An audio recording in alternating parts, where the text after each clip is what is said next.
जय हिंद प्यारे साथियों, स्वागत करता हूं आप सभी को आपके अपने परिवार संपूर्ण तैयारी में, जहां पे चीज़ें रटाई नहीं जाती है, चीज़ें सिखाई जाती है। आई होप आप सभी अच्छे होंगे। और प्यारे दोस्तों, सबसे पहली बात मेरा ये है आप लोगों से कि आप लोग वीडियो को ज़्यादा से ज़्यादा शेयर कर दीजिए। और एक छोटा सा रिक्वेस्ट है, और रिक्वेस्ट ये है कि वीडियो को लास्ट तक देखिएगा। वीडियो को लास्ट तक देखने के लिए इसलिए बोल रहा हूं दोस्तों, क्योंकि अगर आप लोग बीच में वीडियो छोड़कर चले जाएंगे तो आप लोग को कुछ समझ में नहीं आएगा, क्योंकि सारे वीडियो जो होते हैं एक दूसरे से रिलेटेड होते हैं। और अगर आप लोग वीडियो मिस करते हैं, कोई भी एक वीडियो मिस करते हैं, इसका मतलब ये है कि आप लोगों को आगे वीडियो समझ में नहीं आएगा जब तक आप लोग वीडियो नहीं देखेंगे। तो दोस्तों, आप लोगों से रिक्वेस्ट है कि आप लोग वीडियो को लास्ट तक देखिएगा।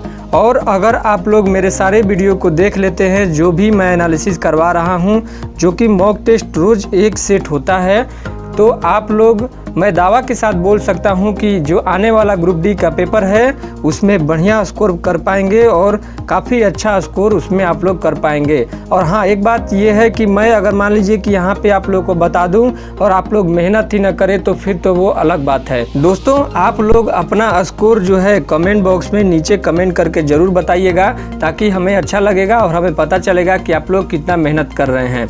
और अगर आप हमारे चैनल पे पहली बार आए हैं और हमारे चैनल पे नए हैं तो चैनल को सब्सक्राइब जरूर कीजिएगा, और बगल में एक छोटा सा बेल आइकन होगा, उसको ऑन कर लीजिएगा, ताकि मेरी आने वाली सभी वीडियो का नोटिफिकेशन आप तक पहुंच सके। दोस्तों, आप लोगों को पता है ग्रुप डी का प्रीवियस ईयर का पेपर कर रहे हैं। 9/11/2014 का शिफ्ट फर्स्ट में आया हुआ पेपर है, जो कि आज पार्ट कौन सा है, पार्ट 16 करने वाले हैं हम लोग। और आप लोग वीडियो को शेयर कर दीजिए, ज़्यादा से ज़्यादा। चलते हैं, शुरू करते हैं क्वेश्चन की तरफ।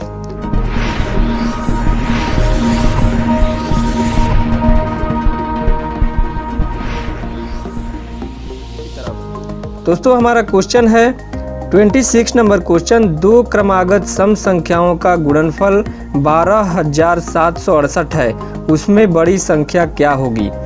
दो क्रमागत सम संख्या दिया हुआ है, उसका गुणनफल दिया हुआ है 12,768, और उसमें आप लोगों को बड़ी संख्या बतानी है कि सबसे बड़ी संख्या क्या होगी। दोस्तों, ऑप्शन दिया हुआ है 110, 108, 112 और 114।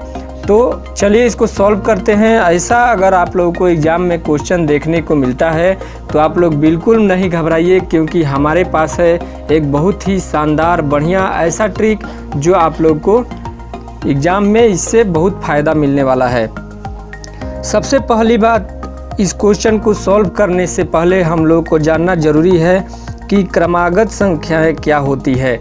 तो क्रमागत का मतलब होता है लगातार, क्रमागत का मतलब होता है लगातार। और सम संख्या वैसी संख्याएं होती है जैसे 2 हो गया, 4, 6, ये सारी जो संख्याएं हैं सम संख्या कहलाती है। यहाँ पे बात कर रहे हैं दो सम संख्या, यानी कि दो क्रमागत सम संख्या। तो हमें नहीं पता है कौन सी क्रमागत सम संख्या का गुणनफल दिया हुआ है।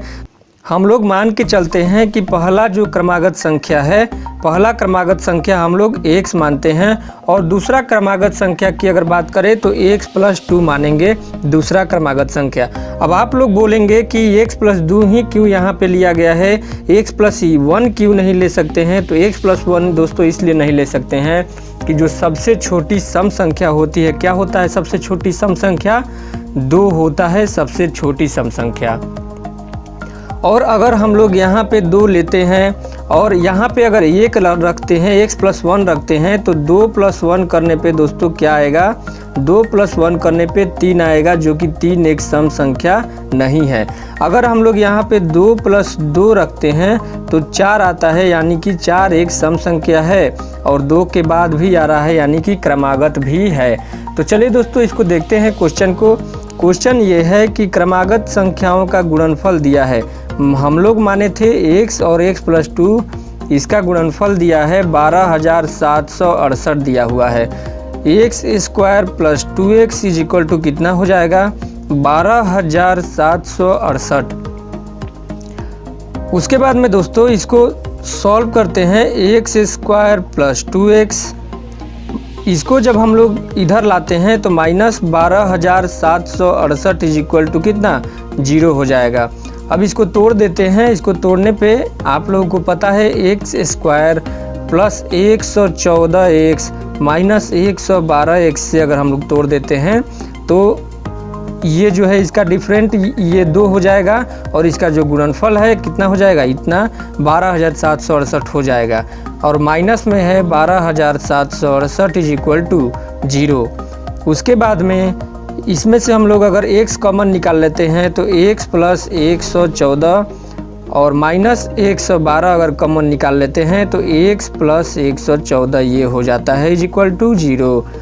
उसके बाद में दोस्तों यहाँ पे हो जाएगा x माइनस 112 और ये हो जाएगा x प्लस 114, यानी कि यहाँ पे अगर बात करें x इज इक्वल टू कितना 112 होगा और x is equal to minus 114 होगा, जो कि माइनस हम लोग कंसीडर नहीं करेंगे।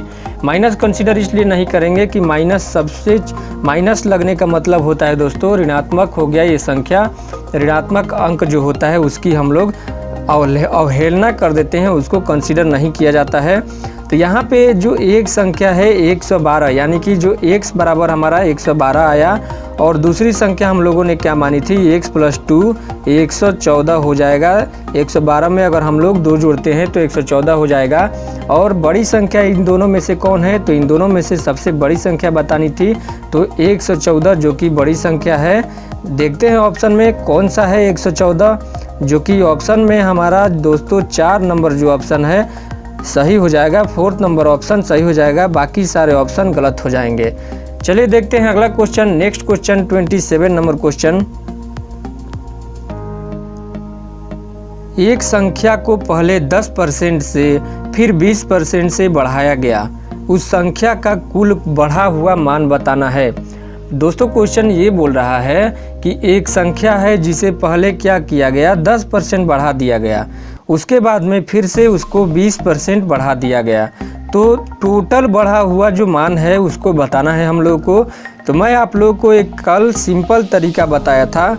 ऑप्शन देख लेते हैं। पहले 15% दिया हुआ है, 32% दिया हुआ है, 36% और 30% दिया हुआ है।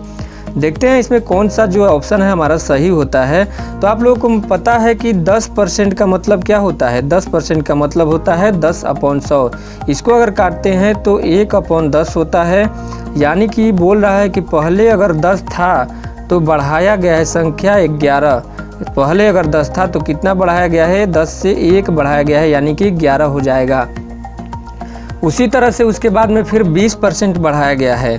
कितना बढ़ाया गया है, 20%। इसको काटते हैं तो 1/5 आता है, यानी कि जब पहले अगर 5 रहा होगा तो बढ़ाकर कितना किया गया, 1 बढ़ाया गया, यानी कि 6 किया गया। आप लोगों को पता है कि इसको हम लोग मल्टीप्लाई करते हैं, इसको भी हम लोग मल्टीप्लाई करते हैं। मल्टीप्लाई कर देते हैं इसको 50, इसको 10 से 5 से मल्टीप्लाई करेंगे तो ये होगा 50, और अगर इसको मल्टीप्लाई करेंगे तो ये होगा 11 छक 66 होगा।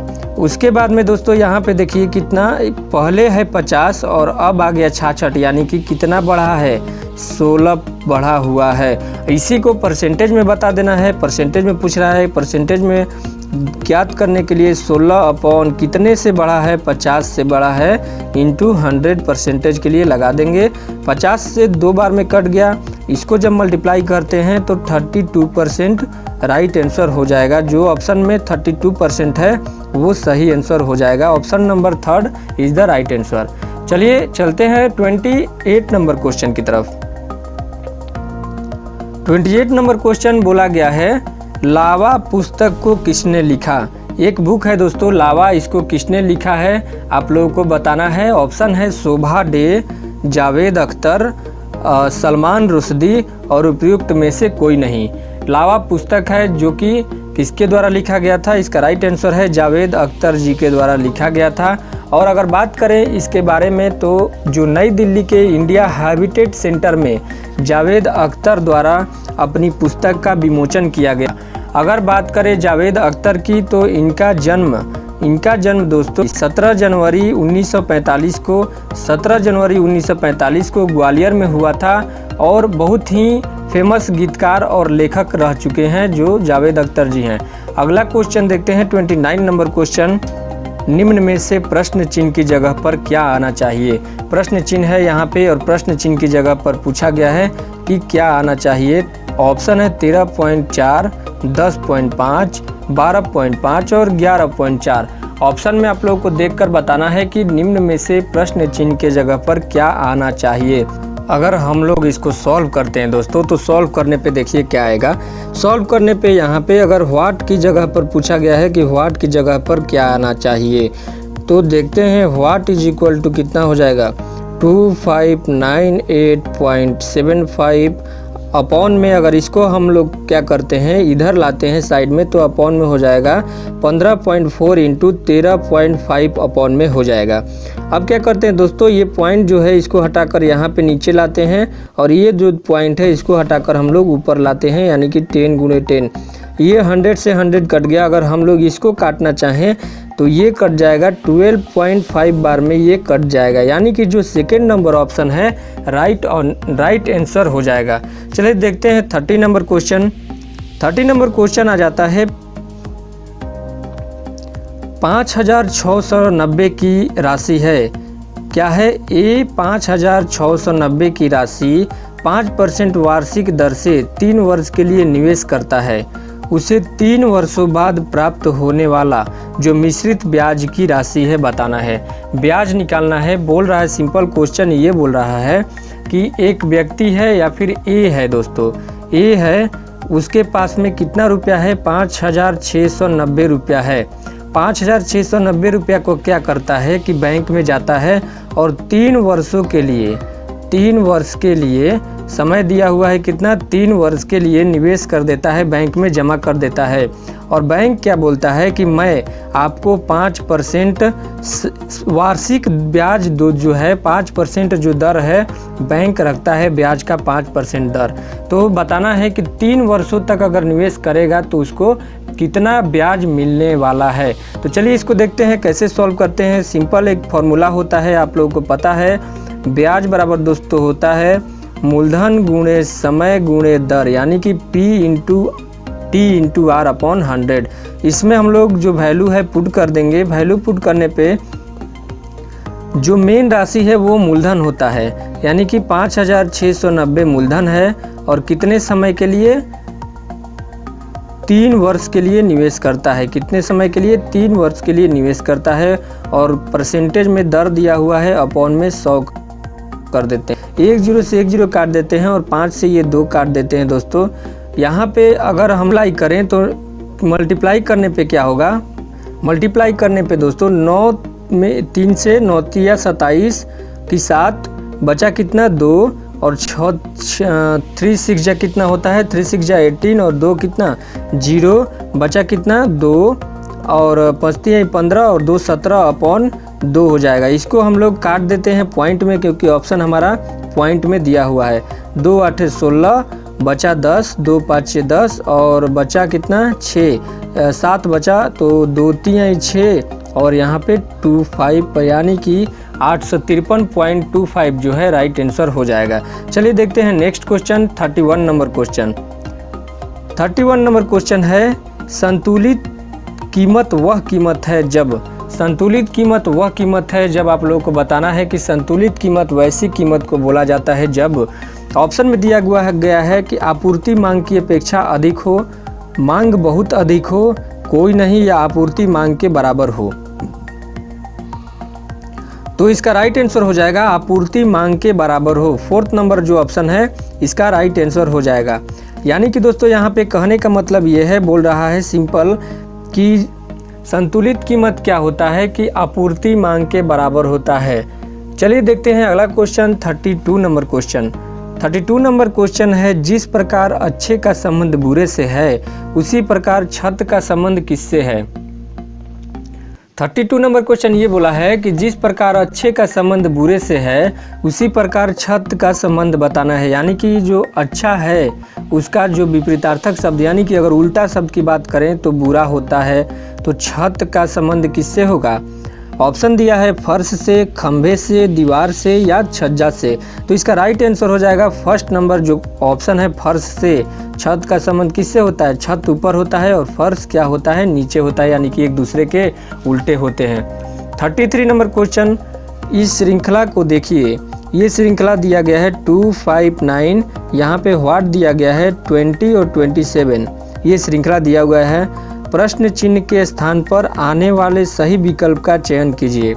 जो प्रश्न चिन्ह यहाँ पे आया हुआ है, ये जो प्रश्न चिन्ह यहाँ पे आया हुआ है, यहाँ पे क्या आएगा बोल रहा है, कैसे इसको हम लोग फॉलो कर रहे हैं देखिए। दोस्तों यहाँ पे 2 से कितना बड़ा हुआ है? 5 बड़ा हुआ है, यानी कि 2 में अगर हम लोग 3 जोड़ें तो कितना आता है? 5 आता है। फिर उसके बाद में 5 से कितना बड़ा हुआ है? 9 बड़ा हुआ है, यानी कि 5 में अगर हम लोग 4 जोड़े तो कितना आएगा? 9 आएगा। उसी तरह से 9 में अगर हम लोग क्या जोड़ें, यहाँ पे दोस्तों 1 का गैप चल रहा है, तो 9 में हम लोग अगर 5 जोड़ते हैं तो कितना आता है? 14 आता है। उसी तरह से 14 के बाद अगर हम लोग 14 में अगर हम लोग 6 जोड़ते हैं तो 20 आता है। और अगर 20 में कितना जोड़ते हैं? 20 में अगर हम लोग 7 जोड़ते हैं तो 27 आता है, यानी कि 1 का गैप बढ़ रहा है। तो उसी तरह से जो ये 9 में कितना जोड़े तो 9 में 5 जोड़ने पे 14 आ रहा है, यानी कि 14 आ रहा है। तो व्हाट के जगह पे क्या होगा? व्हाट के जगह पे 14 होगा, जो सेकेंड नंबर ऑप्शन है राइट हो जाएगा। चलिए देखते हैं अगला क्वेश्चन, 34 नंबर क्वेश्चन। पेयजल में तांबे की अधिकतम अनुमत सांद्रण होनी चाहिए। पेयजल में तांबे की अधिकतम अनुमत सांद्रण कितनी होनी चाहिए? पेयजल में तांबे की अधिकतम अनुमत सांद्रण पूछा गया क्वेश्चन में। ऑप्शन है 0.001 मिलीग्राम पर लीटर, सेकेंड नंबर 2.0 मिलीग्राम पर लीटर, थर्ड नंबर 1.0 मिलीग्राम पर लीटर और फोर्थ नंबर 0.005 मिलीग्राम पर लीटर। तो दोस्तों इसका राइट आंसर हो जाएगा 1.0 मिलीग्राम पर लीटर, यानी कि जो थर्ड नंबर ऑप्शन है राइट हो जाएगा। पेयजल में जो तांबा होता है उसमें 1.0 मिलीग्राम पर लीटर तांबा होना चाहिए। और तांबे के रखे में और तांबे के बर्तन में रखा पानी भी बहुत ही लाभदायक होता है। अगर कोई पानी अगर किसी तांबे के बर्तन में रखा गया है तो काफ़ी लाभदायक होता है। यानी कि जो तांबा होता है सीधे तौर पे अगर बोलें तो हमारे शरीर में कॉपर की कमी को पूरा करेगा और बीमारी पैदा करने वाले जो जीवाणु होते हैं उनसे हमारी रक्षा करेगा। अगला क्वेश्चन है 35 नंबर क्वेश्चन, वेबसाइट क्या है? वेबसाइट के बारे में बताना है। वेबसाइट, इसको ऐसे लिखते हैं दोस्तों, वेबसाइट क्या है? तो वेबसाइट के बारे में ऑप्शन है एक स्थल जहां से हम इंटरनेट से संपर्क स्थापित करते हैं, किसी निर्दिष्ट कंपनी के स्वामित्व में स्थित सूचना स्थल, विश्वव्यापी जाल पर स्थित एक स्थल या उपयुक्त में से कोई नहीं। तो इसका राइट आंसर हो जाएगा जो फर्स्ट नंबर ऑप्शन है, एक स्थल जहां से हम इंटरनेट से संपर्क स्थापित कर सकते हैं। वेबसाइट एक ऐसा स्थल है जहां से हम लोग इंटरनेट से संपर्क स्थापित करते हैं। और जो भी आजकल आप लोग को तो पता होगा कि वेबसाइट क्या है, क्योंकि आजकल इंटरनेट बहुत ज़्यादा तौर पर आप लोग चला रहे होंगे। मुझे पता है आप लोग इंटरनेट बहुत ही चलाते हैं, तो आप लोगों को पता है कि वेबसाइट क्या होता है। चलिए देखते हैं 36 नंबर क्वेश्चन। 36 नंबर क्वेश्चन है 20%, 10% एवं 5% छूट की श्रृंखला में एकल छूट प्रतिशत बराबर है। क्वेश्चन ये बोल रहा है 20%, 10% एवं 5% छूट दिया गया है, तो इन तीनों को मिलाकर एक छूट जो है उसको बताना है। ऑप्शन है 31.6, 31.66, 32 और 11.66 जो फोर्थ नंबर ऑप्शन है। तो चलिए दोस्तों इसको सॉल्व करते हैं। कैसे सॉल्व करते हैं मैं आप लोगों को बता चुका हूं, उसी मेथड से सॉल्व कीजिएगा। आप लोगों को बोला था मैं, अगर 2 वैल्यू दिया है तो फार्मूला कौन सा पुट करते हैं, plus minus A plus minus B plus minus A into B upon 100। लेकिन अगर 3 वैल्यू दिया रहेगा तो फिर तो दिक्कत हो गया। तो 3 वैल्यू जब दिया है तो उसको कैसे हम लोग सॉल्व करते हैं आइए देखते हैं। 20% दोस्तों बात कर रहा है, तो 20% का मतलब क्या होता है 20/100, यानी कि इसको अगर हम लोग काटते हैं तो 1/5 होता है। तो क्या बोल रहा है कि छूट दे रहा है, यानी कि 5 से कितना दे रहा है छूट, 1 छूट दे रहा है, यानी कि कितना हो जाएगा 4 हो जाएगा। उसके बाद में 10% छूट दे रहा है, कितना छूट दे रहा है 10%, यानी 10% का मतलब होता है 10/100। काट देते हैं इसको, 1/10 आ जाएगा, यानी कि 10 से कितना छूट दे रहा है 1 रुपया का छूट दे रहा है, यानी 9 हो जाएगा। उसी तरह से यहाँ पे छूट दे रहा है कितना परसेंट का 5% का, 5/100 हो जाएगा। काट देंगे इसको 1/20, यानी कि 20 पे कितना छूट दे रहा है 1 का छूट दे रहा है, हो जाएगा कितना 19 हो जाएगा। उसके बाद में दोस्तों इसको हम लोग क्या करेंगे कि मल्टीप्लाई करेंगे। आप लोगों को पता है कि इसको हम लोग मल्टीप्लाई करेंगे, इसको और इसको मल्टीप्लाई करेंगे तो कितना हो जाएगा 1000। इसको मल्टीप्लाई करने पे हो जाएगा 20 दूनी 200 और 200 5 1000। उसी तरह से हम लोग इधर वाले को भी मल्टीप्लाई करते हैं। जब इधर वाले को मल्टीप्लाई करेंगे तो ये हो जाएगा 36 और ये 19। 36 में अगर 19 से हम लोग मल्टीप्लाई करते हैं तो कितना आएगा, मल्टीप्लाई करके देख लीजिए। 36 में अगर 19 से मल्टीप्लाई करते हैं तो ये हो जाएगा 9 6 9 54 की 4, बचा कितना 5 और 9 3 9 3 कितना होता है 27 और 5, 27 और 5 कितना 32, यानी कि 27 और 5 32। और यहाँ पे जो 36 है 36 इसको लिख देंगे। तो इसको जब हम लोग ऐड करते हैं तो 486, यानी कि 684 इसको गुणा करने पे आएगा। और पहले कितना था, पहले 1000 था, छूट देने के बाद में टोटल 684 रुपया का हो गया। अगर इसको हम लोग डिफरेंस की बात करें कि इसका डिफरेंस कितना हो रहा है, तो इसका डिफरेंस दोस्तों कितना हो रहा है आप लोग बताइए। इसको माइनस करेंगे, अगर 1000 में से 684 को अगर हम लोग माइनस करेंगे तो ये होगा 6, ये होगा 1 और ये होगा 3, यानी कि 316। इसको बताना है परसेंटेज में, तो बस परसेंटेज में आप लोग बता दीजिए। परसेंटेज में बताना है तो 316 अपॉन कितना 1000 गुणे 100। इसको काट देते हैं 10 से 10, 10 से 10 और बचा कितना 316/10 बचा। 316/10 को अगर हम लोग पॉइंट में लिखेंगे तो 31.6 हमारा राइट आंसर हो जाएगा। 31.6 ऑप्शन में दिया हुआ है, देखते हैं कौन सा ऑप्शन सही है। 31.6 ऑप्शन नंबर फर्स्ट दोस्तों, 31.6 ऑप्शन नंबर फर्स्ट राइट हो जाएगा। थर्ड 66 दिया हुआ है तो 66 नहीं होगा। चलिए देखते हैं अगला question, 37 number question. 37 number question, यदि 96,393 37 नंबर क्वेश्चन बोल रहा है यदि 96,393 की धनराशि को 33 बच्चों के बीच में समान रूप से बांटा जाता है तो प्रत्येक बच्चा को मिलने वाला धनराशि बताना है आप लोगों को कि प्रत्येक बच्चे को कितनी धनराशि प्राप्त होगी। तो बहुत ही सिंपल क्वेश्चन, बहुत ही इजी क्वेश्चन है, आप लोगों को कुछ नहीं करना है दोस्तों। दिया है कितना 96,393 और क्या बोल रहा है कि 33 बच्चों में इसको बांटना है। 33 बच्चों में बांटना है तो एक बच्चों को कितना रुपया पड़ेगा, यानी कि रुपया बोल रहा है कि एक बच्चों को कितना रुपया पड़ेगा। 33 से अगर इसको हम लोग काटते हैं तो 33 से 2 बार में जाएगा कितना 66 और बचा कितना 66, बचा 3 और 3 और ये बचा 3, यानी कि फिर इसको हम लोग अगर 9 से काट देते हैं और 2 से काट देंगे और 1 से काट देंगे तो ये कट जाएगा, यानी कि हमारा जो ऑप्शन है 2921 फर्स्ट नंबर ऑप्शन राइट हो जाएगा। चलिए देखते हैं अगला क्वेश्चन, 38 नंबर क्वेश्चन।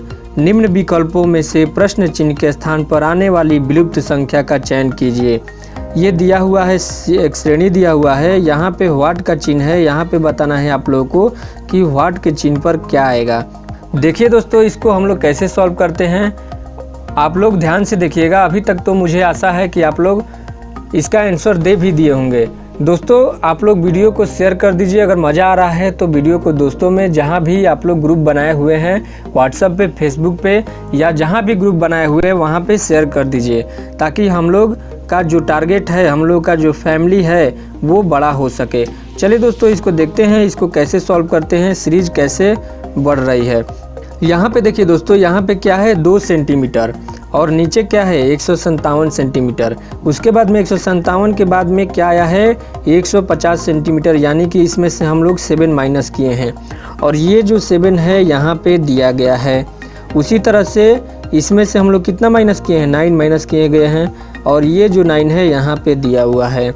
उसी तरह से हम लोग इसमें अगर 18 माइनस करेंगे तो 123 आएगा और ये जो 18 है यहाँ पे दिया है और इसमें से अगर हम लोग माइनस करते हैं 36 जो कि यहाँ पे दिया है, और इसमें से हम लोग क्या माइनस करेंगे 87 में से यहाँ पर जो दिया है 72 हम लोग माइनस करेंगे तो कितना आएगा, ये 5 और ये 1, यानी कि जो 15 फर्स्ट नंबर ऑप्शन है वो हमारा राइट हो जाएगा। जो फर्स्ट नंबर ऑप्शन है 15 ये राइट आंसर हो जाएगा। चलिए देखते हैं अगला क्वेश्चन 39 नंबर क्वेश्चन।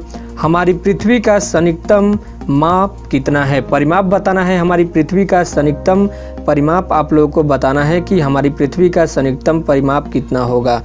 पृथ्वी की अगर परिमाप की बात किया जाए तो पृथ्वी का परिमाप 30,000 किलोमीटर, जो ऑप्शन नंबर 3 है इसका राइट आंसर हो जाएगा। और दोस्तों अगर इसमें हम लोग एक्स्ट्रा नॉलेज की बात करें जो कि पृथ्वी के परिमाप से जुड़ा हुआ है, तो विषुवत रेखा या जो भूमध्य रेखा होता है, विषुवत रेखा या जो भूमध्य रेखा होता है उससे अगर हम लोग डायमीटर की बात करें, व्यास की बात करें, तो पृथ्वी का व्यास होता है 12,756 किलोमीटर पृथ्वी का व्यास होता है। और अगर पोल से बात किया जाए डायमीटर की, यानी कि ध्रुव से डायमीटर की बात किया जाए, ये कहाँ से है, ये है दोस्तों विषुवत रेखा से। कहाँ से है, विषुवत रेखा से है। और ये अगर हम लोग ध्रुव की बात कर रहे हैं, ध्रुव की बात कर रहे हैं तो इसका डायमीटर कितना हो जाएगा, 12,714 किलोमीटर इसका डायमीटर हो जाएगा। दोस्तों ये नहीं है कि आप लोग समझ रहे हैं कि वीडियो लंबा हो रहा है, तो अगर वीडियो लंबा हो रहा है तो आप लोगों को चीज़ें भी सीखने को मिल रही हैं। काफ़ी चीज़ें मुझे लगता है, मैं अपने एक्सपीरियंस से बता रहा हूं कि आप लोगों को काफ़ी चीज़ें सीखने को मिल रही होगी। और ये नहीं है कि ऐसा तो मैं अगर कराऊं कि पहला ऑप्शन बताऊं, क्वेश्चन बताऊं, उसके बाद में मैं उसका आंसर बताऊं, फिर क्वेश्चन बताऊं, आंसर बताऊं, फिर क्वेश्चन बताऊं, आंसर बताऊं, तो ऐसे तो हम लोग आधे घंटे में लगभग 500 से 1000 क्वेश्चन कर लेंगे। तो उससे क्या फ़ायदा, हम लोग को जानकारी चाहिए दोस्तों, नॉलेज हम लोग को चाहिए, नॉलेज चाहिए। आप लोग बताइए कमेंट बॉक्स में कि आप लोगों को नॉलेज चाहिए या फिर ऐसे क्वेश्चन करना है कि एक क्वेश्चन बताया उसका आंसर बता दिया फिर आगे बढ़ गए, दूसरा क्वेश्चन बताया उसका आंसर बता दिया फिर आगे बढ़ गए, थर्ड क्वेश्चन ऐसे ही क्वेश्चन अगर आप लोग बता दीजिएगा कि आप लोगों को कैसे क्वेश्चन करना है। वैसे अगर क्वेश्चन करना है तो मुझे भी आसानी होगा दोस्तों, मुझे भी थोड़ा आसानी पड़ेगा, तो झूठ-मूठ का इतना मेहनत क्यों करना है। आप लोग बताइएगा कमेंट बॉक्स में कि आप लोगों को कैसे चीज़ों को सीखना है। उसके बाद में अगर बात करें पृथ्वी के बारे में तो 5वां सबसे बड़ा ग्रह है हमारे सौरमंडल में। और सूर्य से दूरी की अगर बात करें, सूर्य से दूरी की बात करें तो 3 किलोमीटर, सूर्य से तीसरे स्थान पर यह है, सूर्य से तीसरे स्थान पर है। सौरमंडल का एक ऐसा मात्र ग्रह है पृथ्वी हमारी जहाँ पे जीवन है। और दोस्तों काफ़ी इंटरेस्टिंग एक बात यह है कि अगर हम लोग इसे अंतरिक्ष से देखते हैं, तो जल की उपस्थिति के कारण यह कैसा दिखाई देता है, नीला दिखाई देता है। इसलिए पृथ्वी को नीला ग्रह भी कहा जाता है। काफ़ी इंपॉर्टेंट है। चलिए देखते हैं 40 नंबर क्वेश्चन।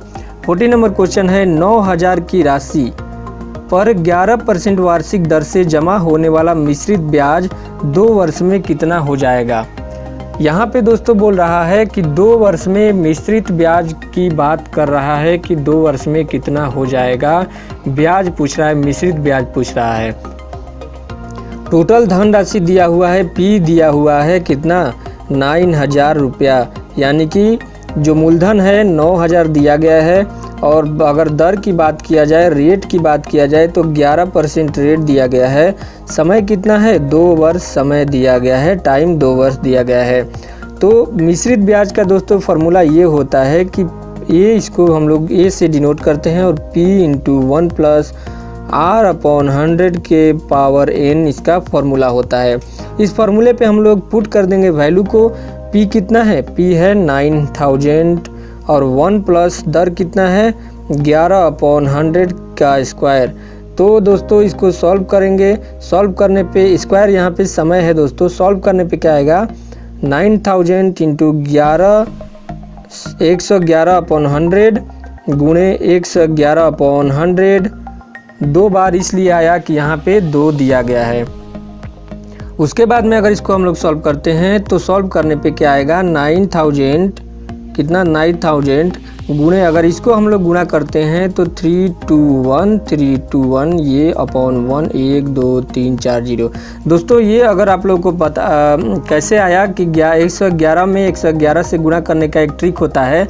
कोई भी संख्या अगर 11 में 11 से गुणा करना हो, 111 में 111 से गुणा करना हो तो आप लोगों को बताऊंगा। चलिए पहले इस क्वेश्चन को सॉल्व कर लेते हैं। उसके बाद में 1 0 1 0 1 0 1 0 1 0 1 0 3 0 कट गया यहाँ पे। और अगर 9 से इसमें हम लोग मल्टीप्लाई करते हैं तो कितना आता है 9 9 2 जा 18 और 9 3 जा 27 और फिर ये आ गया 8 9 2 जा 18 और ये 0 हो गया और 9 2 11 और बटा में कितना हो गया, बटा में 10 हो गया। इसको हम लोग पॉइंट में लिखेंगे 11088.9 जो कि हमारा क्या आया, यहाँ पे हमारा मिश्रण आया। उसके बाद में जो पूरा जो मूलधन था दोस्तों उसमें से हम लोग इसको माइनस कर देंगे तो जो ब्याज है वो पता चल जाएगा।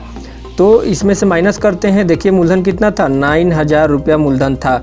यहाँ पे देखिए दोस्तों, यहाँ पे माइनस करते हैं हम लोग 11088.9 में से अगर हम लोग 9000 को माइनस करते हैं तो कितना आता है, 9 आ जाएगा, 8 आ जाएगा और 8 आ जाएगा 02, यानी कि 2088.9 जो है राइट आंसर हो जाएगा।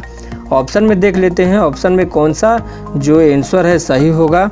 तो ऑप्शन में दोस्तों कौन सा दिया गया है, 3rd नंबर ऑप्शन जो है 2088.90 राइट आंसर हो जाएगा। अब आप लोगों को बता दूं कि एक ट्रिक के बारे में जो कि मैं आप लोगों को बताया था कि उस ट्रिक से कैसे हम लोग करेंगे कि अगर किसी भी चीज़ में गुणा करना होगा। मान लीजिए कि हम लोग गुणा किए थे 111 में 111 से गुणा किए थे, 111 में 111 से गुणा किए थे। दोस्तों यहाँ पे देखना है कितना 1 है, 3 1 है, तो 3 1 यहाँ पे लिख देंगे। और इसके बाद में इसको हम लोग 3 के बाद क्या, 3 से पहले क्या आता है 2 और 2 से पहले क्या आता है 1 आता है। उसी तरह से 3 से पहले क्या आता है 2 और 3 से पहले क्या आता है 1 आता है। हो गया हमारा ये राइट आंसर। चलिए देखते हैं अगला। अगर मान लीजिए कि हम लोग को इससे ज़्यादा अगर आ गया, आप लोग बोलेंगे कि अगर इससे ज़्यादा आ गया तो उसको कैसे करेंगे। तो यहाँ पे देखते हैं 1 2 3 4 5 6 7 गुणे 1 2 3 4 5 6 7, यहाँ पे कितना 1 है, 7 1 है। तो 7 1 है तो हम लोग लिख देंगे 7 और 7 से पहले जो भी आता है 1 तक 6 5 4 3 2 1। उसी तरह से इधर भी 6 5 4 3 2 1 हो गया मल्टीप्लाई। इसी तरह से दोस्तों ये जितना भी जो शानदार ट्रिक है, अगर मज़ा आया तो जल्दी से एक बार शेयर कर दीजिए। चलिए देखते हैं अगला क्वेश्चन, 40 नंबर क्वेश्चन। यदि LOVE को कूट में 27 लिखते हैं, यदि बोल रहा है LOVE यानी कि लव का कूट 27 होता है तो कम का कूट क्या होगा। कूट का मतलब दोस्तों यहाँ पे बोला गया है कि अगर लव को 27 लिखा जाता है तो कम को क्या लिखा जाएगा। यहाँ पे देखते हैं कैसे इसको बनाया गया है। 27 बनाने के लिए इसको क्या, LOVE यहाँ पे है, यहाँ पे LOVE इज इक्वल टू कितना दिया है 27 दिया है। L कितने नंबर पे आता है दोस्तों, अल्फ़ाबेट में L आता है 12 नंबर पे। इसको याद कैसे करना है, L यानी कि L मतलब क्या होता है, L मतलब होता है लायन। लायन को देखते ही चेहरे पर 12 बज गया, शेर को देखते ही चेहरे पर 12 बज जाता है कि नहीं दोस्तों, शेर को देखते ही चेहरे पर 12 बज गया। वैसे आप लोग इसको याद कर सकते हैं। उसी तरह से यहाँ पे क्या है, यहाँ पे है O, यानी कि O को लिखा गया है, O कितने नंबर पे है, वो है 15 नंबर पे। अब वो कैसे याद कीजिएगा, O के बाद दोस्तों क्या आता है, O के बाद आता है P, और प्रिंस जो लड़का है वह कितने साल का है, 16 साल का है। यानी कि P जो है कितने नंबर पे है, P 16 नंबर पे है। तो P से पहले आता है O, तो वो कितने नंबर पे हो जाएगा, वो 15 नंबर पे हो जाएगा। इसको अगर ऐड करते हैं तो 27 आता है, यानी कि ये वाला इसको ऐड करके बुलाया गया है। उसी तरह से हम लोग कम को देखते हैं कि कम को कैसे होता है सॉल्व। COME, तो C कितने नंबर पे आता है, C3, और O कितने नंबर पे आता है, 15 नंबर पे, यानी कि 18 यहाँ पे जोड़ देंगे तो 18 हो जाएगा। 18 इज द राइट आंसर। 18 जो है हमारा ऑप्शन, जो कि देखते हैं ऑप्शन में कौन सा सही है। ऑप्शन देखते हैं दोस्तों, ऑप्शन नंबर जो सेकंड है राइट आंसर हो जाएगा। देखते हैं 42 नंबर क्वेश्चन। 42 नंबर क्वेश्चन बोल रहा है सीताराम ने सीताराम ने 6% वार्षिक सरल ब्याज पर 7,450 का निवेश किया, कितने वर्ष बाद उसे कुल इतना की धनराशि प्राप्त होगा। बोल रहा है कि सीताराम ने 6% वार्षिक ब्याज की दर से, रेट कितना दिया हुआ है, रेट दिया हुआ है 6% दर से बैंक में निवेश करते हैं। कितना रुपया? 7,450, यानी कि उनका टोटल जो पैसा था, यानी कि जो उनका मूलधन था कितना था? 7,450 रुपया। और क्या करते हैं कि बाद में उसे 8,791 रुपया बैंक से मिल जाता है। तो आप लोगों को बताना है कि कितने वर्ष तक उन्होंने निवेश किया, तो इसका बताना है कैसे। देखिए दोस्तों, इसमें यहाँ पे मूलधन कितना दिया हुआ है, यानी कि पी कितना दिया हुआ है, पी दिया हुआ है 7,450 रुपया। और अगर अमाउंट की बात करें, मिश्रधन की बात करें, तो मिश्रधन दिया हुआ है 8,791 मिश्रधन दिया हुआ है। अगर हम लोग को ब्याज निकालना है कि ब्याज कितना होता है, तो सिंपल कुछ नहीं किया जाता है, मिश्रधन में से मूलधन को माइनस कर दिया जाता है। मिश्रधन में से मूलधन को माइनस कर दिया जाता है। तो ये 8,791 में से अगर हम लोग 7,050 को अगर माइनस करेंगे तो कितना आएगा? 1431, यानी कि 1341 दोस्तों यहाँ पे आ जाएगा। उसके बाद में चलते हैं, उसके बाद में पूछा गया है, समय पूछा गया है। तो मैं आप लोगों को बताया था कि ब्याज बराबर क्या होता है, ब्याज बराबर होता है मूलधन गुणे समय गुणे दर अपॉन 100 होता है ब्याज बराबर, यानी कि P into T into R upon 100।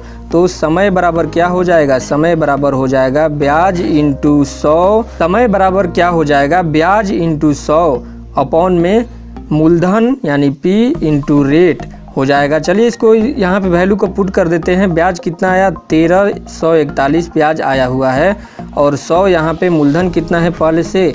7450 मूलधन है, और यहाँ पे 6। अगर इसको काट देते हैं तो काटने के बाद में दोस्तों 3 वर्ष राइट आंसर हो जाएगा। यहाँ से 1 0 से 1 0 काटते हैं, और इसको पॉइंट में आएगा 3.03 लगभग अप्रॉक्स में कुछ आएगा। तो इसको हम लोग कंसिडर करेंगे 3 वर्ष टोटल। जो हमारा जो सीताराम जी थे 3 वर्ष के लिए बैंक में जो है इसको अपने धनराशि को दिए थे, निवेश किए थे। 3 वर्ष जो ऑप्शन नंबर 3 है राइट आंसर हो जाएगा। चलिए देखते हैं 43 नंबर क्वेश्चन। दौड़ते समय व्यक्ति का रक्तचाप, दौड़ते समय व्यक्ति का रक्तचाप ऑप्शन है बढ़ता है, घटता है, समान रहता है, या दोनों, बढ़ता है, घटता है। तो इसका राइट आंसर हो जाएगा दौड़ते समय व्यक्ति का रक्तचाप बढ़ जाता है। फर्स्ट नंबर ऑप्शन है जो कि राइट आंसर हो जाएगा। दौड़ते समय व्यक्ति का रक्तचाप बढ़ जाता है। और दोस्तों अगर इसमें बात करें कि रक्तचाप के सामान्य से अधिक होने को उच्च रक्तचाप, और अगर निम्न होता है तो उसे हम लोग निम्न रक्तचाप बोला जाता है। और रक्तचाप जिससे मापा जाता है, रक्तचाप मापने वाले यंत्र को क्या बोला जाता है? स्फिग्नोमैनोमीटर से रक्तचाप, स्फिग्नोमैनोमीटर, या उसे हम लोग क्या बोलते हैं? रक्तचापी बोलते हैं, रक्तचापी उसको बोला जाता है। अगला आ जाता है 44 नंबर क्वेश्चन। विश्व प्रसिद्ध बल्लेबाज सचिन तेंदुलकर का मध्य नाम क्या है? मध्य नाम कहने का मतलब ये है कि सचिन यहाँ पे, या दोस्तों सचिन और यहाँ पे है कुछ नाम है, और उसके बाद में आता है तेंदुलकर। तो सचिन तेंदुलकर जो कि विश्व प्रसिद्ध बल्लेबाज है, उनका मध्य नाम बताना है। सचिन के बाद में नाम क्या आता है? राहुल आता है, रमेश आता है, रवि आता है, या रोहन आता है? तो यहाँ पे जो दोस्तों इसका राइट आंसर है 3rd number option, Ramesh is the right answer हो जाएगा। यानी कि जो सचिन तेंदुलकर हैं उनको बोला जाता है सचिन रमेश तेंदुलकर। सचिन रमेश तेंदुलकर इनका पूरा नाम है। और सचिन रमेश तेंदुलकर जो हैं, आप लोग को पता है कि जो विश्व के सर्वश्रेष्ठ बल्लेबाज में गिने जाते हैं, और इन्हें भारत रत्न से सम्मानित किया जा चुका है। भारत रत्न से सम्मानित होने वाले प्रथम खिलाड़ी बन चुके हैं, और सबसे कम उम्र के व्यक्ति भी। अगला क्वेश्चन है 45 नंबर क्वेश्चन। 41, 82, 796 संख्या में से ऐसे कितने अंक हैं जो तब भी अपने स्थान पर ही रहेंगे जब सभी अंकों को बाईं से दाईं ओर अवरोही क्रम में पुनः व्यवस्थित किया जाता है? 1, 3, 2, इनमें से कोई नहीं, ये ऑप्शन दिया हुआ है। चलिए देखते हैं, सॉल्व करते हैं। अवरोही क्रम में सजाना है दोस्तों। अवरोही क्रम का मतलब होता है कि पहले सबसे बड़ा लिखा जाता है। तो देखते हैं इसमें सबसे बड़ा पहले कौन है 9, उसके बाद में 8, उसके बाद में दोस्तों 9, 8, 7, 7 के बाद में क्या है 7 के बाद में है 6 और 6 के बाद में क्या है 6 के बाद में है 4, 4 के बाद में 2 और 2 के बाद में 1। यानी कि ये जो है हम लोग और ही क्रम में इसको पुनः व्यवस्थित कर दिए। अब देखते हैं कि क्या जो भी ये संख्या है जैसे 9 है, 8 है, 7 है, 6 है, ये उसी स्थान पर अपने पहले वाले स्थान पर है। पहले वाले स्थान पर कहने का मतलब ये है कि जैसे ये 4 है फर्स्ट नंबर पे है, 2 है सेकंड नंबर पे है, 8 है थर्ड नंबर पे, वैसे ही इसमें जो है इसमें से देखते हैं 9 है फर्स्ट नंबर पे, यहाँ पे 4 है, यहाँ पे 8 है, यहाँ पर 1 है। यानी कि दोस्तों इसमें से कोई भी जो संख्या है अपने स्थान पर नहीं है। तो इसमें जो ऑप्शन नंबर 4 है कोई नहीं, ऑप्शन सही हो जाएगा। चलिए देखते हैं 46 नंबर क्वेश्चन। 46 नंबर क्वेश्चन आपके स्क्रीन पर आ जाता है, येलो केक क्या है। 46 नंबर क्वेश्चन दोस्तों जो कि क्वेश्चन ऑफ द डे था, येलो केक क्या है। 46 नंबर क्वेश्चन येलो केक क्या है। येलो केक क्या है आप लोगों को बताना है, क्वेश्चन ऑफ द डे था। इसका राइट आंसर हो जाएगा प्राकृतिक यूरेनियम येलो केक को बोला जाता है। और अगर बात करें यूरेनियम की तो 1789 ईस्वी में, कब 1789 ईस्वी में क्लाप्रोट एक साइंटिस्ट थे। कौन थे? क्लाप्रोट एक साइंटिस्ट थे जिनके द्वारा यूरेनियम का खोज हुआ था। और दोस्तों इसे पिंच ब्लेड के नाम से भी जाना जाता है, यूरेनियम को पिंच ब्लेड के नाम से जाना जाता है। अगर इसकी बात करें रासायनिक चिन्ह की, अगर इसकी सिंबल की बात करें तो यू से इसे डिनोट किया जाता है। और अगर परमाणु क्रमांक की एटॉमिक नंबर की बात किया जाए तो 92 नंबर पर यूरेनियम आता है। दोस्तों अगर क्वेश्चन में ये बहुत ही अच्छा क्वेश्चन पूछता है, एग्जाम में बार बार हमेशा क्वेश्चन पूछता है कि यूरेनियम के अयस्क बताइए, यूरेनियम के अयस्क आप लोगों को बताना है, यूरेनियम के अयस्क बताइए। तो यूरेनियम के प्रमुखतः कितने अयस्क होते हैं? यूरेनियम के 2 अयस्क होते हैं, एक होता है पिंच ब्लेड होता है और दूसरा होता है कार्नोहाइड्रेट। क्या होता है? कार्नोहाइट, कार्नोहाइट होता है दूसरा, कार्नोहाइट। ठीक है दोस्तों ध्यान रखिएगा इसको, पिंच ब्लेड होता है और सेकंड नंबर होता है कार्नोहाइट। चलिए देखते हैं अगला question 47 number question. 47 number question है, एक परिवार में श्री प्रकाश की पत्नी और उनके 2 विवाहित भाई हैं, जिनमें एक में एक के 2 बच्चे हैं तथा दूसरा भाई निसंतान है। परिवार में कुल कितने सदस्य हैं? दोस्तों क्वेश्चन को एक बार रिपीट कर दे रहा हूँ। एक परिवार है जिसमें कि प्रकाश हैं और उनकी पत्नी है और उनके जो 2 भाई हैं वो विवाहित है, जिनमें से एक भाई के 2 बच्चे हैं तथा दूसरा भाई निसंतान है। परिवार में कितने सदस्य हैं आप लोग को टोटल बताना है। आइए इसको सॉल्व करते हैं। सॉल्व कैसे किया जाता है इसको देखिए, काफ़ी इजी है और आप लोग अभी तक तो इसका आंसर दे भी दिए होंगे। प्रकाश है तो प्रकाश एक हो गए प्रकाश, और उनकी पत्नी तो एक और एक उनकी पत्नी की हो गए 2 हो गए।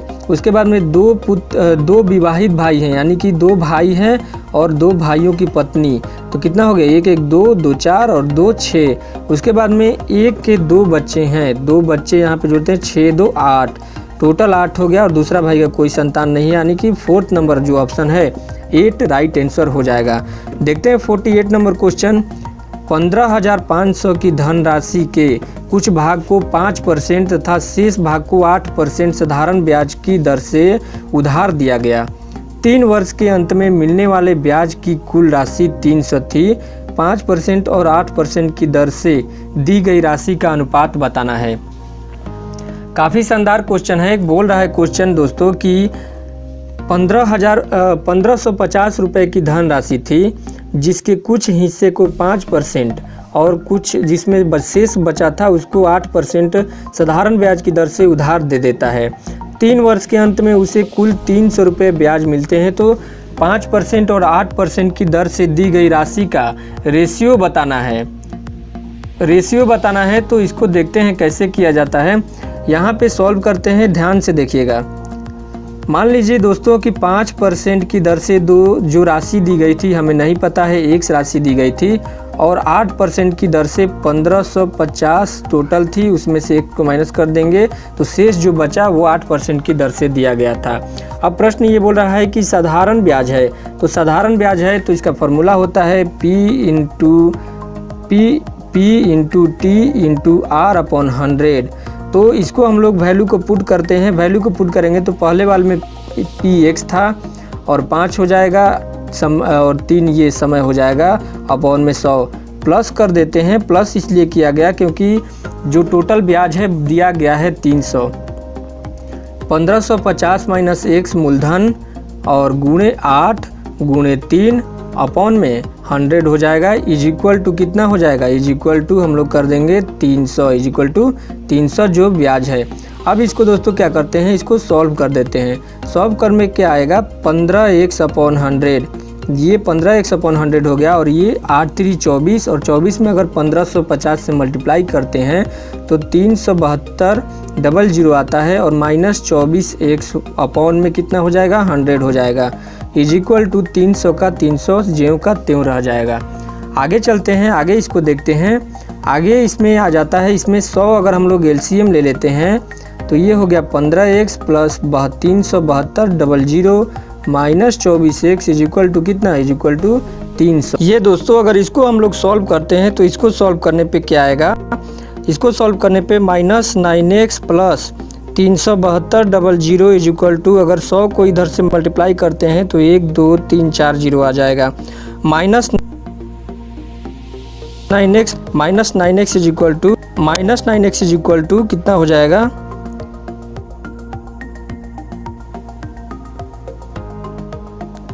यहाँ पे दोस्तों अगर 37200 को अगर हम लोग इस साइड में लेकर आते हैं तो 31240 माइनस 37200, इसको अगर हम लोग माइनस करेंगे तो minus 9x is equal to 7200, minus 9 is equal to 7200 हो जाएगा। अगर इसको हम लोग काट देते हैं 9 से, तो 9 से काट देते हैं तो x इज इक्वल टू कितना हो जाएगा 800। यानी कि यहाँ पर हम लोगों को पता चला कि जो 5% की दर से दिया गया था राशि वो कितना था, 5% की दर से दिया गया राशि कितना था 800 था, और जो 8% दिया गया राशि था वो कितना था 800% की दर से, तो 1550 में हम लोग 800 माइनस करेंगे तो कितना आएगा 750 आएगा। तो दोस्तों क्वेश्चन में पूछा गया है कि कुल राशि बतानी है कि 5% और 8% की दर से दी गई राशि का रेशियो कितना होगा। तो रेशियो की अगर बात करें तो 800 अपॉन 750, यानी कि इसको अगर काट देते हैं तो ये कट जाएगा 5 16 80 और ये 5 15, 16:15 इज़ द राइट आंसर। 16:15 हमारा सही आंसर हो जाएगा। देखते हैं ऑप्शन में 16:15 कौन सा है। दोस्तों अगर आप लोग को समझ में नहीं आया होगा तो एक बार वीडियो को रिवर्स करके पीछे करके देख लीजिएगा, ऑप्शन नंबर 3 राइट आंसर हो जाएगा। आगे आ जाता है 49 नंबर क्वेश्चन, भूकंप के उद्गम स्थान को क्या कहा जाता है। भूकंप के उद्गम स्थान को क्या कहते हैं। ऑप्शन है उभय प्रोनी केंद्र, उद्गम केंद्र, भूकंपीय केंद्र, उत्केंद्र। तो इसका राइट आंसर हो जाएगा दोस्तों उद्गम केंद्र। भूकंप के उद्गम स्थान को उद्गम केंद्र कहा जाता है। और भूकंप क्या होता है आप लोगों को मैं पहले भी बता चुका हूं और एक बार यहाँ भी बता दे रहा हूं। भूपर पट्टी होता है दोस्तों पृथ्वी के नीचे जिस स्थान से भूकंपीय तरंगे शुरू होती है वहाँ उसे हम लोग उद्गम केंद्र बोला जाता है। और भूकंप पृथ्वी के अंदर होने वाली कंपन भूकंप कहलाती है। चलते हैं अगले क्वेश्चन की तरफ। अगला क्वेश्चन है 50 नंबर क्वेश्चन, प्याज के खाने वाले भाग को क्या बोला जाता है। मतलब कि प्याज में खाने योग्य हिस्सा क्या होता है। प्याज में खाने योग्य हिस्सा क्या होता है। फूल होता है, जड़ होता है, पत्ती होता है या तना होता है। प्याज में हम लोग कौन सा भाग खाते हैं। तो इसका राइट आंसर हो जाएगा प्याज का हम लोग तना खाते हैं। 4th नंबर जो ऑप्शन है राइट आंसर हो जाएगा, प्याज का हम लोग तना खाते हैं। और प्याज का वैज्ञानिक नाम क्या है दोस्तों। प्याज का वैज्ञानिक नाम है एलियन सेपा। प्याज का वैज्ञानिक नाम होता है। प्याज की अगर वैज्ञानिक नाम की बात किया जाए तो क्या होता है एलियन सेपा प्याज की वैज्ञानिक नाम होता है। और प्याज में कई एंटीऑक्सीडेंट यौगिक भी पाए जाते हैं जो मानव शरीर में मुक्त कणों को निष्क्रिय करके मानव शरीर में काफ़ी लाभदायक होते हैं। और यह प्याज क्या है, एक वनस्पति है जिसका कंद सब्जी के रूप में प्रयोग किया जाता है। अगर प्याज की खेती की बात किया जाए तो प्याज की खेती भारत में महाराष्ट्र में सबसे ज़्यादा होती है। कहाँ पे होती है? महाराष्ट्र में सबसे ज़्यादा होती है प्याज की खेती। और साल में 2 बार प्याज की फसल यहाँ पे महाराष्ट्र में बोई जाती है।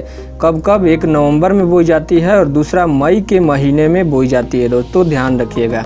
चलिए चलते हैं अगले क्वेश्चन की तरफ। अगला क्वेश्चन है क्वेश्चन ऑफ द डे, जो कि हमारा अगला क्वेश्चन ऑफ द डे आज का, शिक्षा को किस सूची में रखा गया है? हमारे संविधान में शिक्षा है, किस सूची में इसको रखा गया है? शिक्षा को आप लोगों को बताना है किस सूची में रखा गया है। दोस्तों मिलते हैं अगले वीडियो में। इसका आंसर कमेंट बॉक्स में नीचे कमेंट करके बताइएगा। और वीडियो अगर अच्छा लगा तो दोस्तों में शेयर कर दीजिएगा। और अगर आप लोगों ने हमारे चैनल को सब्सक्राइब नहीं किया है तो रिक्वेस्ट है कि आप लोग चैनल को सब्सक्राइब जरूर कर लीजिए। मिलते हैं अगले वीडियो में, तब तक के लिए जय हिंद, धन्यवाद।